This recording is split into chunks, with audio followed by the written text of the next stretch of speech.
ክቡር አፈጉባኤ አገኘው ተሻገር፣ ክቡር ምክትል ጠቅላይ ሚኒስትር ተመስገን ጥሩነህ፣ የክልላችን ርዕሰ መስተዳድር እንዲሁም የአየር መንገዳችን ዋና ስራ አስፈጻሚ፣ የተከበራችሁ የሀገር ሽማግሌዎች፣ የባህር ዳር ከተማ ነዋሪዎች፣ በዚህ ታላቅ የምስራች የደስታ ቀን በዚህ ስፍራ የተገኛችሁ የከተማችን ነዋሪዎች እንኳን ደስ ያላችሁ፣ እንኳን ደስ ያለን።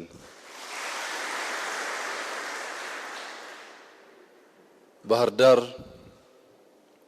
ታሪክ ከተፈጥሮ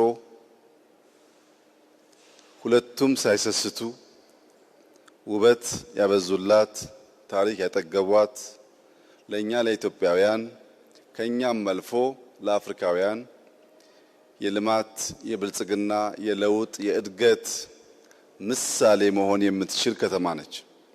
እቺ ከተማ አሁን ከቅርብ ዓመታት ወዲህ ሳይሆን ከመቶ ዓመታት በፊት በኢትዮጵያ ውስጥ የሚደረግ ንግድ ከመሃል ሀገር ከሸዋ ከወለጋ ወደ ጎንደር ወደ ሰሜን በሚደረገው ጉዞ ውስጥ ድልድይ ሆና የብዙ ንግድ መዘዋወሪያ ማዕከል ሆና ለረጅም ጊዜ ያገለገለች ከባቢ ናት። ለዚያ አንዱ ማሳያ በጎርጎራና በባህር ዳር መካከል ለነበረው የንግድ እንቅስቃሴ በጊዮርጊስ ግቢ ማረፊያ ግንብ የተገነባው ቢያንስ ከ200 ዓመት በፊት ነው። ይህ ስፍራ ጎርጎራን ከመሃል ሀገር የመጡትን ወደ ሰሜን በማሻገር ከፍተኛ የንግድ ማዕከል ሆኖ የቆየ ከባቢ ነው።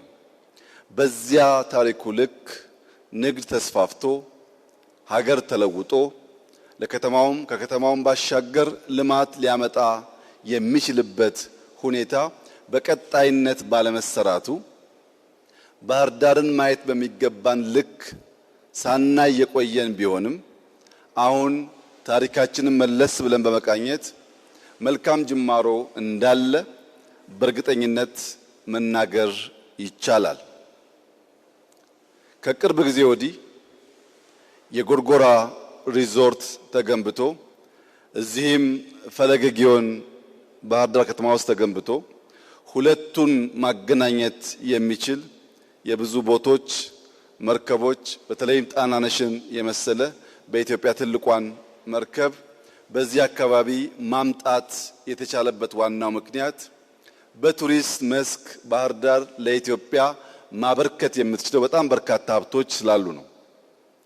በዚህና ጎርጎራ መካከል ባሉ ቦታዎች ብዙ ታሪክ ጠገብ ውብ የኢትዮጵያ ቅርሶች ታሪክ ማጥናት፣ ማወቅ፣ መማር ለሚፈልጉ ሰዎች በእጅጉ አስተማሪ የሆኑ አይላንዶች እንዳሉ ይታወቃል።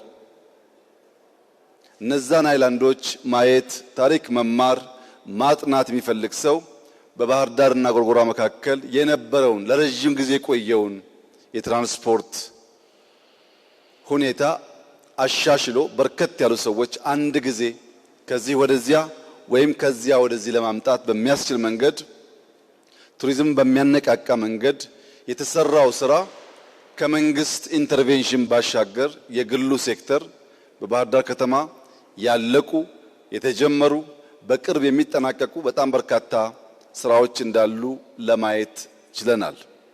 ከለውጥ በኋላ ከቱሪዝም ባሻገር በኢንዱስትሪው መስክ ባህር ዳር አንድ ትልቅ ፖቴንሻል ያላት ከተማ ስለሆነች ኢንዱስትሪያል ፓርክ በዚህ ከተማ ተገንብቷል።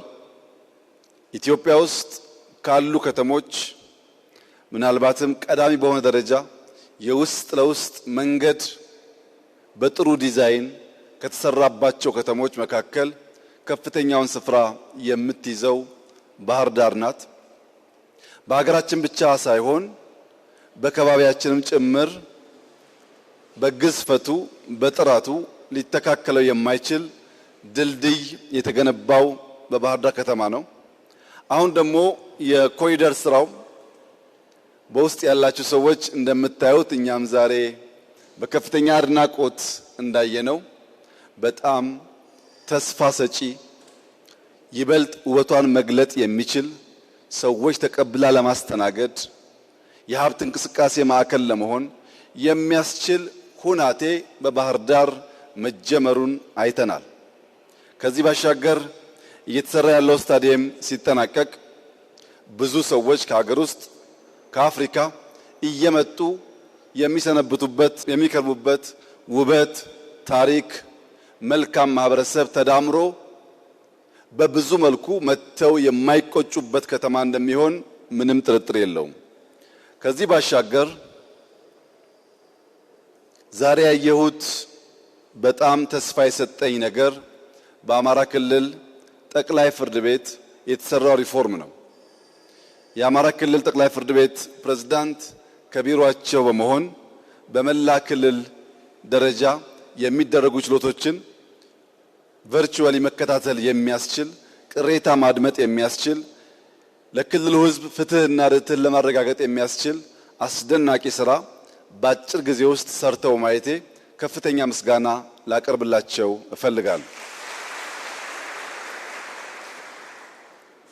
እነዚህ መልካም ስራዎች በባህር ዳር ከተማ ሲሰሩ በኢትዮጵያ እስከ ዛሬ ባለው ሁኔታ ከቦሌ ኢንተርናሽናል ኤርፖርት ቀጥሎ ትልቁ ሁለተኛው ተርሚናል የተገነባው ባህር ዳር ከተማ መሆኑ ቅድም ለገለጽኳቸው የልማት ስራዎች ሁሉ ብስራት ገበያ አምጪ ለአየር መንገዱም ለከተማውም ለክልላችንም ለመላው የኢትዮጵያ ሕዝብም በእጅጉ የሚጠቅም መሆኑ ምንም ጥርጥር የለውም።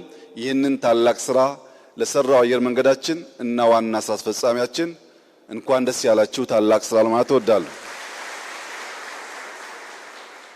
ሁላችሁም እንደምታውቁት እንደዚህ ያለውን እድገት ለማስቀጠል ሁለት ቁልፍ ጉዳዮች የግድ ሊሟሉ ያስፈልጋል።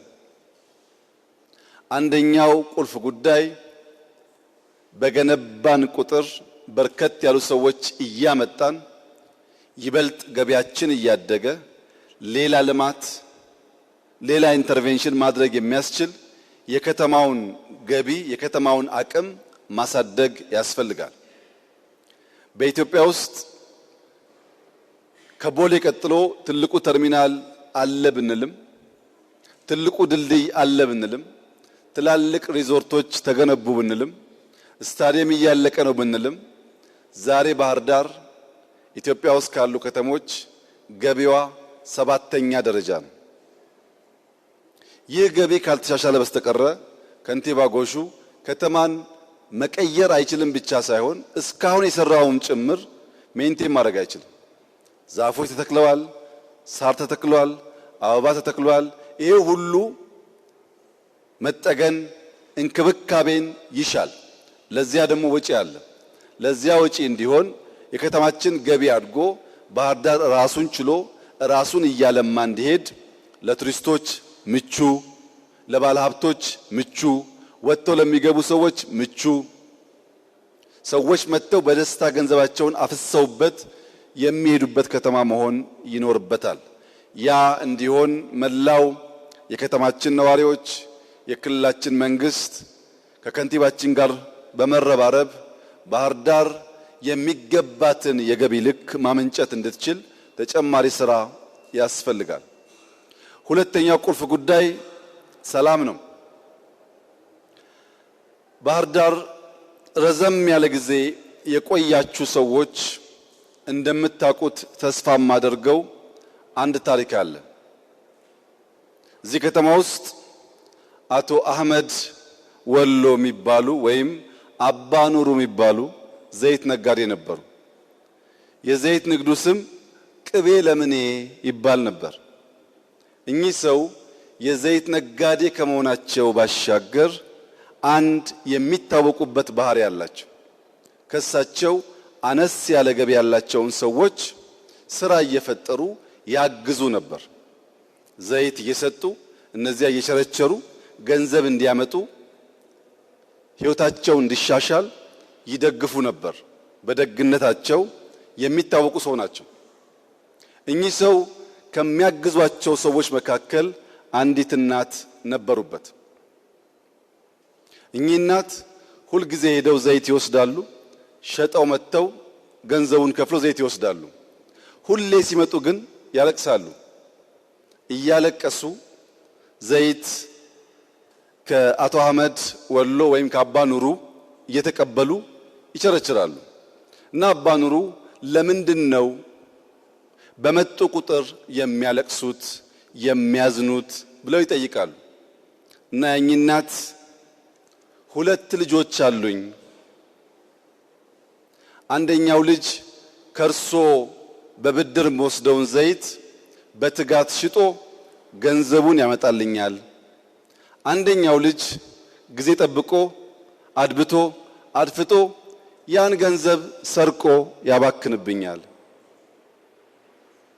አንደኛው ልጅ ያግዘኛል፣ አንደኛው ልጅ ያዳክመኛል።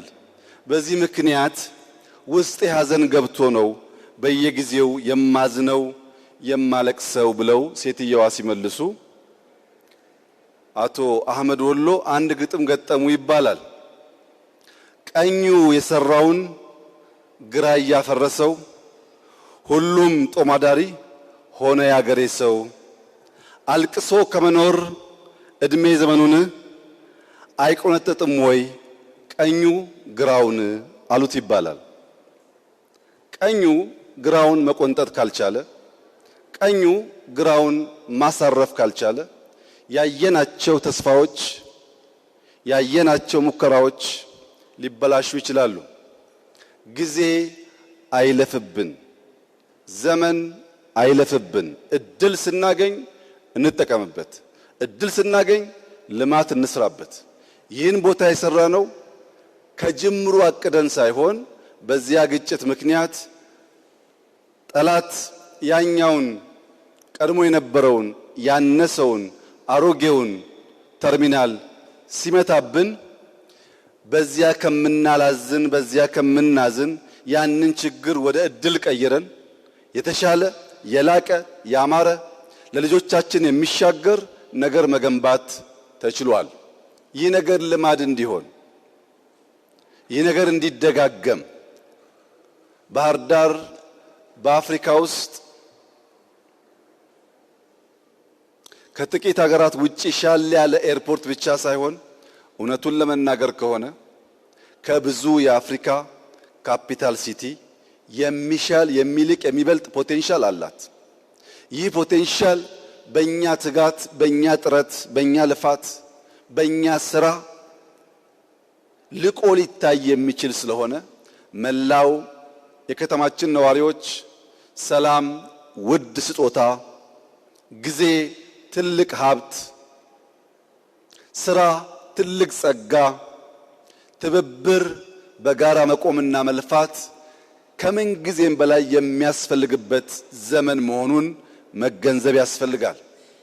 የመጨረሻው መራር እውነት ባለፉት 30 ዓመታት ቢያንስ በቅርበት ባህር ዳርን በማቅበት ዘመን እንደዚህ እንደ ዛሬው ዘመን የአማራ ክልልም ሆነ ባህር ዳር ራሱን በራሱ በተሟላ መንገድ የሚያስተዳድርበት ዘመን አልነበረም።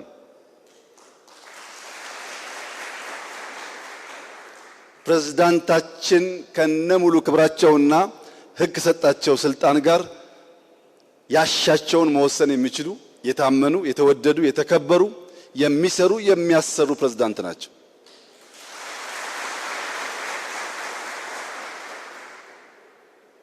እንተባበር፣ ባህር ዳርን እናልማ። ካልተግባባን ደግሞ እንደ ጨዋ በንግግር እንጨቃጨቅ። ጊዜ ግን እንዳያልፍብን እንጠንቀቅ። አመሰግናለሁ።